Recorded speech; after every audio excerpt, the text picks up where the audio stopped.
dahil ang kanyang ginagawa ay nakikisabwatan siya sa pinakakorap na gobyerno ngayon.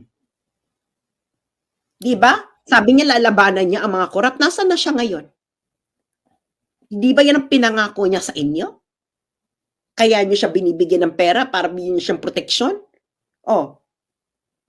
Nasaan na siya ngayon? This is the greatest con man right now. Yeah. It's thinking Pinoy, Ray Joseph Nieto. Alam mo RJ, isa pa, bibinggo ka na sa akin. Alam mong gagawin ko sa'yo. You will just know. No? I will not announce it, but isa pa, bibinggo ka sa akin. Sa Sasot Rogando, may banat kay Thinking Pinoy. Grabe, no? Ako naniniwala talaga sa mga sinasabi ni Sas at saka ni Maharlika, 100%. Kaya sa mga kapwa OFW, suportahan po natin silang dalawa. Sana maging boses po tayo nila. At kung maaari, i-share din po natin yung kanilang mga vlog or i-content, i-share natin sa Facebook, sa YouTube, para yun na lang po yung maitulong natin sa kanila para sa ating mahal na bansa. Narito po yung mga payag ni Sas at ni Maharlika kay Thinking Pinoy. Talagang grabe. Final words, kasi for sure may babalik pa tayo sa mga susunod na pagkakataon. Mag-uusap muli tayo dahil marami tayong puting ahas. Anyway, final words sa ating mga palangga, Sas. Ako ganito, ang aking final word ay singilin ninyo yung vlogger na pinadala nyo ng pinakamaraming star sa amin. At ang naging dahilan kung bakit dumami yung pera niya. Yeah. Utang niya sa inyo ang buhay niya ngayon. Hindi niya utang na loob yan kay Lisa Marcos dahil hindi siya lalapitan ni Lisa Marcos kung wala siyang 2 million followers. Kaya may 2 million followers si RJ Nieto dahil kay Duterte. Yeah. Oh, totoo naman yan ah. Kaya singilin nyo siya, nasaan na siya ngayon? Nasaan na yung makabayan na pinipresenta niya sa inyo na DH na mga DH at chuchu unicorn, rainbow, utot-utot? Nasaan na yan? Utang na loob niya sa bawat isang OFW kung nasaan siya ngayon. Tangina mo, RJ. Ay, pwede ba yan? So, okay lang. Jutang din na. Utang Gina na, RJ. Utang na loob sa bawat isang OFW ngayon, na ang bawat isang OFW ngayon na nagbigay sa iyo ng pera, ngayon ay nangangamba na kung yung anak ba nila o kamag-anak nila ngayon ay malululong uli sa droga. Wala ka ba konsensya? Singilin niyo siya. Kayo ang nagpayaman kay RJ Nieto. Kayo ang may dahilan kung bakit ang mga politiko ay lumalapit sa kanya para i-endorse niya. At naniningil siya ng milyon-milyon. Kaya nga siya extremely ito eh. Yeah. Doon pa lang, sa election pa lang, naniningil na siya. Singilin ninyo si RJ Nieto. Diba? Siya naman talaga ang pinayaman ng maraming tao. Diba? Siya, totoo naman. Dahil ako dati, admin ako ni RJ. Grabe ang stars ni RJ, umaabot ng 250,000 before. 250,000 pesos sa isang live. Singilin ninyo. Kung hindi dahil sa pagpipresenta niya na makabayan siya at chuchu, hindi siya magkakaroon ng audience. Hindi walang audience, hindi lalapit sa kanya ang mga politiko. Gagamitin lang kayo ni RJ Nieto, ni Ray Joseph Nieto para sa kanyang pansariling interes. At nagamit na nga. At nagamit na. Kayong mga, dahil sa DDS, kaya siya nagkapangalan. Kayo ang nagpayaman kay Thinking Pinoy. Now, it is time na singilin ninyo siya sa kanyang pagpipresenta ng makagiging makabayan dahil ang kanyang ginagawa ay nakikisabwatan siya sa pinakakorap na gobyerno ngayon. Di ba? Sabi niya lalabanan niya ang mga korap. Nasaan na siya ngayon?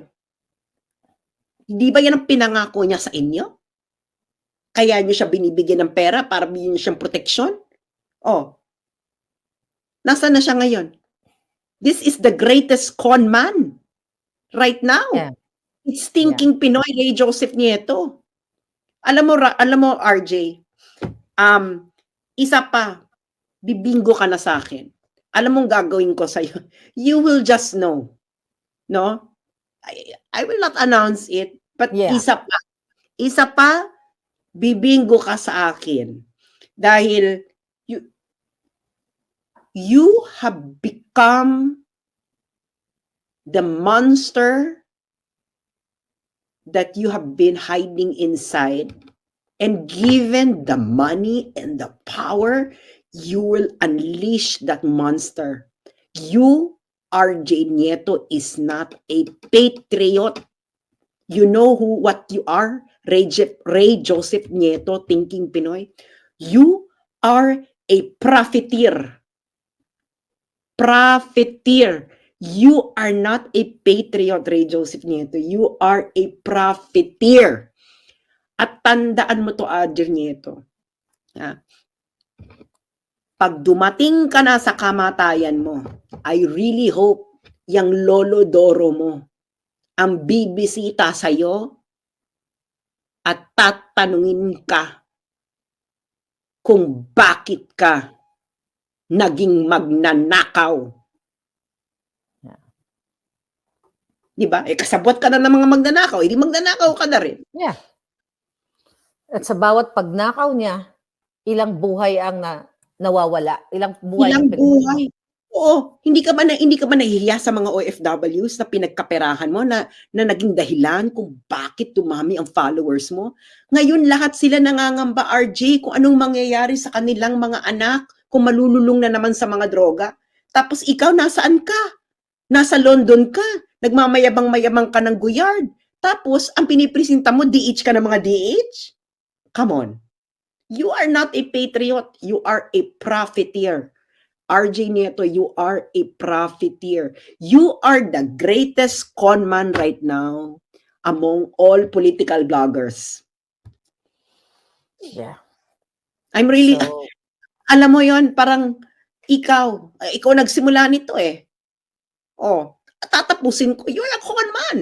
Di ba? Puntahan nyo ngayon yung page niya, singilin nyo siya, sabihin nyo nasaan na yung makabayan na pinadala nyo ng 2,000 stars, 5,000 stars, $200, $300. You need, diba? You need value for your money. Kayo ang bumuhay kay RJ Nieto. Hindi ang mga politiko. Dahil hindi yan bibigyan ng pera ng mga politiko kung hindi kayo nabobola-bola ni RJ Nieto na isa siyang makabayan at patriot. So, to end this all, no, Ray Joseph Nieto, you are not a patriot. You are a profiteer. Mahiya ka sa lolo Doro mo. Yun lang, yun sa tatay mo. Diba, idol mo yung tatay mo. Your father will never be proud of you, RJ Nieto. Because you are a profiteer. You have become like the people na nagnanakaw sa gobyerno. Kaya ang tatay mo ay nauwi sa ganoon ang buhay. You have become your own worst enemy. It's not me, RJ. Yeah. You will never ever enjoy whatever success you have. True. RJ, because you know what? Because you conned millions of people. Niloko mo ang milyong-milyong mga tao. You are a profiteer, not a patriot. Kayong dalawa ng manager mo ni Mel Robles.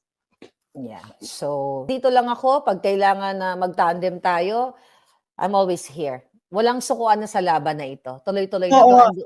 Yeah. I-lifestyle check nyo yan si RJ Nieto kung nagbabayad ng tax. Yan, isa yan sa At pinaka at alam ko na ang fixer niya ng tax ay ang kanyang adopted mother. definitely. Si Lisa Ahas Arantamar.